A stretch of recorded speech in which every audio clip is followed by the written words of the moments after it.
ஆயுர்வேதம் ஒரு பொக்கிஷம், நம் ஆயுள் நீட்டக்கும் அற்புதம். டாக்டர் ஸ்ரீவர்மாஸ். தமிழகம் உள்ளிட்ட 12 மாநிலங்களில் எஸ்ஐஆர் எனப்படும் வாக்காளர் சிறப்பு தீவிர திருத்தம் நடைபெறும் என்று இந்திய தேர்தல் ஆணையம் அறிவித்துள்ளது. இதை வைத்து தற்போது தாவேகாவின் கூட்டணி கணக்கு பற்றிய விவாதம் எழுந்துள்ளது. தேர்தல் ஆணையத்தின் இந்த எஸ்ஐஆர் அறிவிப்பிற்கு தமிழகத்தில் திமுக மற்றும் அதன் கூட்டணி கட்சிகள் கடுமையான எதிர்ப்பு தெரிவித்துள்ள நிலையில் இதில் அடுத்த கட்ட நடவடிக்கை எடுப்பது குறித்து நவம்பர் 2ஆம் தேதி அனைத்துக் கட்சி கூட்டத்திற்கு அழைப்பு விடுத்துள்ளது.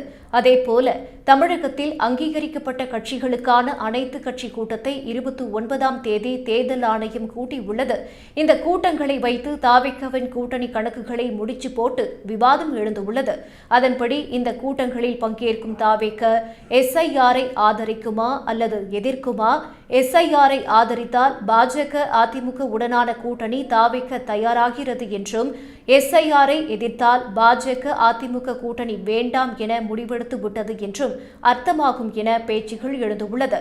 ஆனால் இதன் பின்னால் இருக்கும் நுணுக்கம் வேறாகும். இந்த எஸ்ஐஆருக்கு எதிராக திமுக கூட்டியுள்ளது அனைத்து கட்சி கூட்டம். இதில் அங்கீகரிக்கப்பட்ட கட்சி, பதிவு செய்யப்பட்ட கட்சி, லெட்டர் பேட் கட்சி என்றெல்லாம் பிரிக்கலாம். பொதுவாக அனைத்து கட்சி கூட்டம் என அறிவிக்கப்பட்டுள்ளது. அப்படியானால் அங்கீகரிக்கப்பட்ட மற்றும் அங்கீகரிக்கப்படாத பதிவு செய்யப்பட்ட கட்சிகள் என்று அனைத்து முக்கிய கட்சிகளுக்கும் அழைப்பு விடுக்கப்படும். இப்படிதான் மார்ச் மாதத்தில் தொகுதி மறுசீரமைப்புக்கு எதிராக திமுக அரசு அனைத்து கட்சி கூட்டத்திற்கு அழைப்பு விடுத்து அதில் தாவேகா சார்பில் என் ஆனந்த் பங்கேற்றிருந்தார். அதுபோல் இம்முறையும் திமுக அரசு அழைப்பு விடுத்து அதில் தாவேகா சார்பில் யாராவது பங்கேற்கலாம்.